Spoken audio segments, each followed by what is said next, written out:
Facilitating a new paradigm is sharing a presence of clarity and guidance. Through all walks of life, it is inviting and assisting humanity to walk with kindness, beyond conflict, into a world of harmony. This is a resource for facilitators, and that includes you, because everyone is a part of the whole. I'm Kerri Lake. Thanks for showing up to dance with me.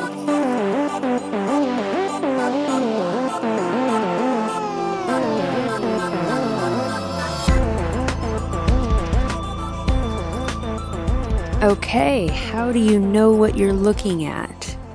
Meaning, when you look up in the sky, what are you actually looking at?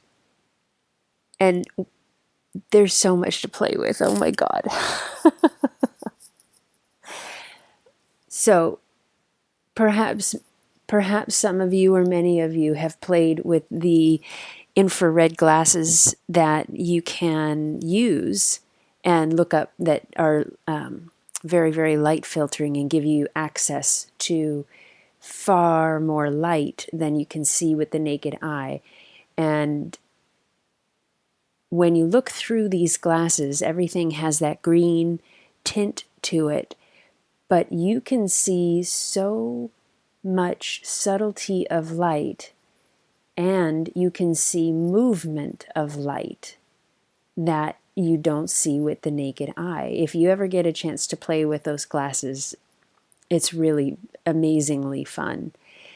Different people see different things, and some people will look up into the sky with those glasses and see fleets of lights, which are off-planet presences, that we can call them fleets because they are at times in formation. And other people will look through those glasses and see nothing. They'll just see bits of light sitting still. And what's fascinating is they can be looking at the same piece of sky. Now, there are other times when groups of people will go out and everybody will see the same bits of light moving around in formation, or the same bits of sky without lights moving.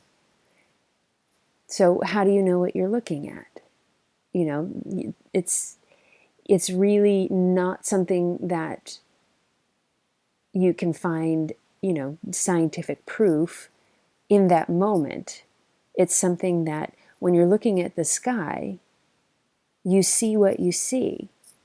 And the way you know what you're looking at is through your sensory awareness.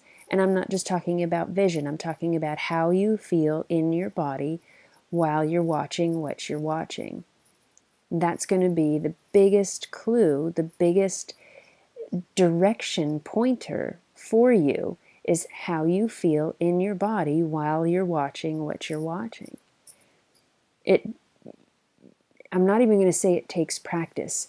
What I am going to say is it takes awareness and willingness. Willingness to feel, willingness to have awareness of what you're feeling, and the courage to ask questions and play and dance at levels of consciousness where the sensations you feel in your body are acknowledged as communication from your own sensory levels of awareness that you can understand. So we will play with that, and I'll talk about it more and more and more in future episodes.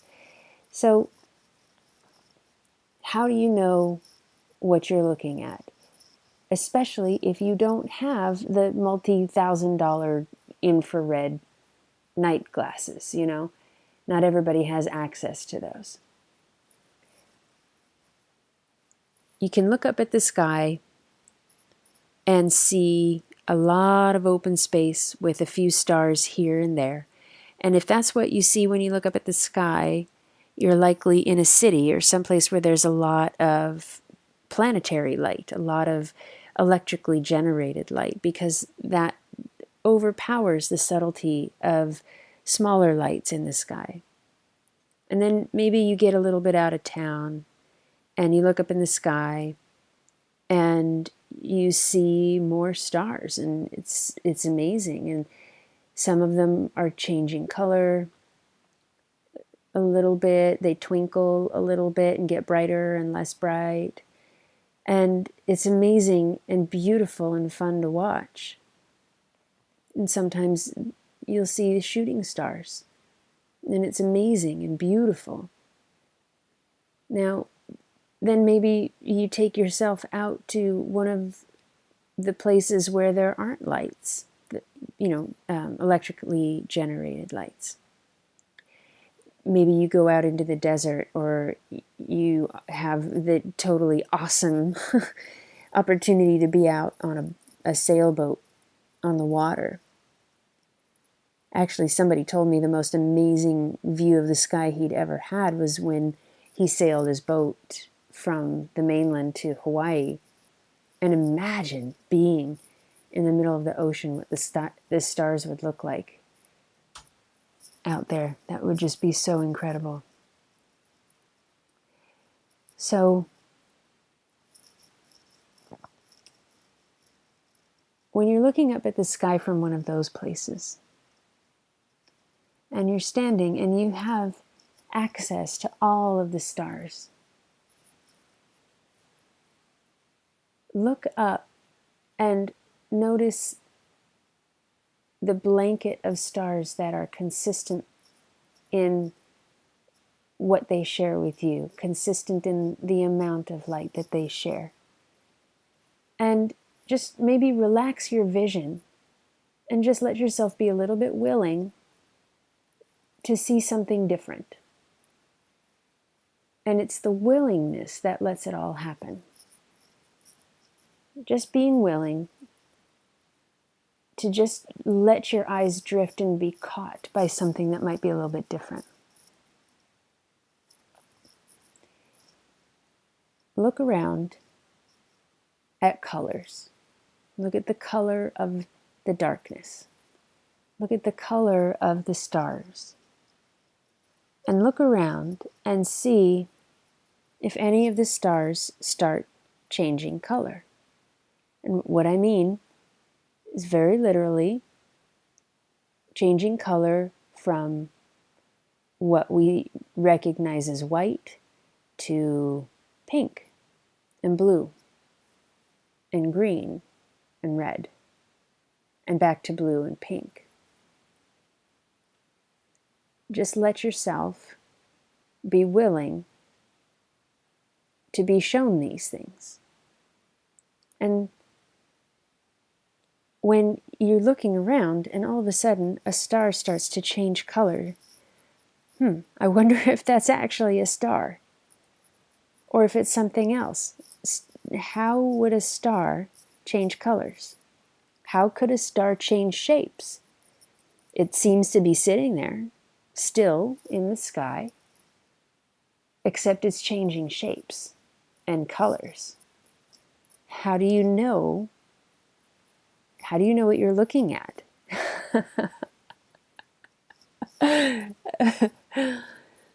So that's, at that point, where I would guide people is if you've gone out with the willingness and you start to be shown these things that are supposed to be stars, but how could they be because they're changing colors and shapes, even though they seem to be hanging in relatively the same spot in the sky. At that point, you've got a bunch of options. You can absolutely call it a night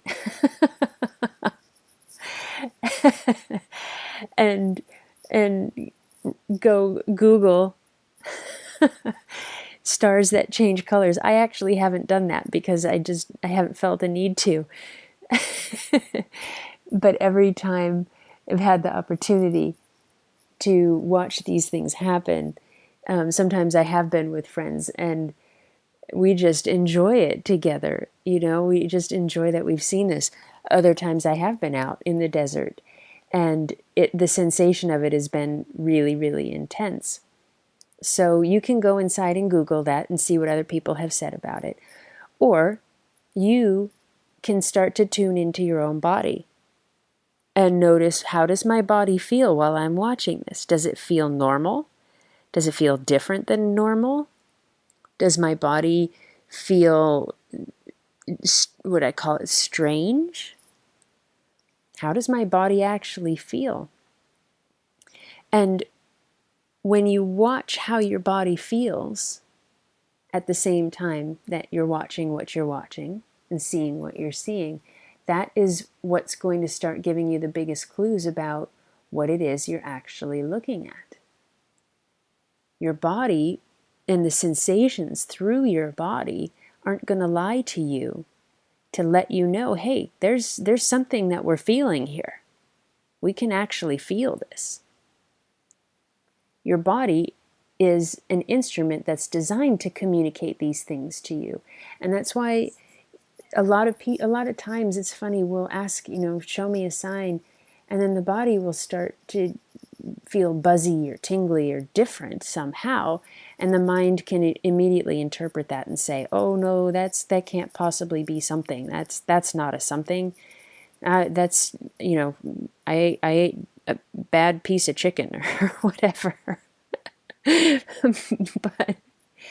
but what if we actually start noticing when the body feels different than normal, and first and foremost, just noticing it, having the courage to notice it and the willingness to notice it, that's off the charts huge that you are willing to notice it.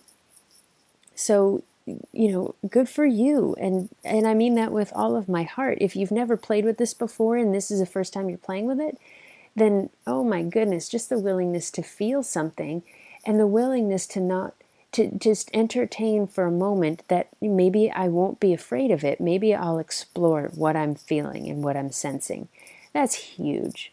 And if you've done a ton of this in your life and you're very, very familiar with what I'm talking about, then thanks for being here, first and foremost. And secondly to that, what if there's more? How can we be available to more? Show me more. Show me more clarity. And the clarity will always, always present. Again, further episodes we'll be talking about this more and more and more because it's just the most fun ever. So much fun. So whether you're in a place where you only get to see a few stars because of the kind of lighting that you're in, or you get to see more stars if you're out just a bit away from the city and the lights, or maybe you're out at Joshua Tree, California, where boom, I mean, what a beautiful place to go to connect and play with the stars and play with the off-planet presences that are out there and very, very kindly willing and lovingly willing to share with you. Or, one of the other amazing places all over the planet where we can go. All of the above. How does your body feel while you're watching what you're watching? That's going to be your doorway every single time to start to get more and more clarity about what you're watching and about the connections, the information, the data that's accessible to you.